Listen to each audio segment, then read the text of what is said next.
And then let's now look at chapter number 13.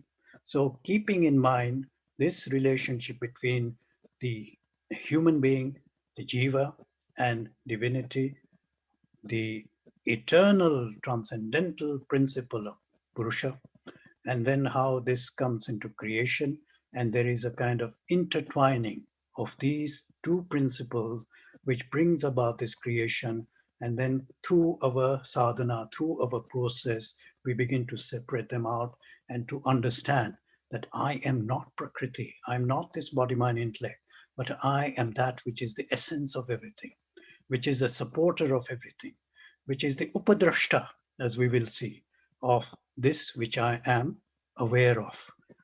So Arjuna asks the questions and then Bhagavan gives the response, and that is the rest of the chapter. So let's begin with what Arjuna is asking. He says, tell me what Prakriti and Purusha are, the Kshetra and the Kshetrajina, and knowledge, which is the means to knowing the knower of the field, that which ought to be known. What is it that I'm wanting to know? What is the object of knowledge? This, he says, I want to learn all these things which you have.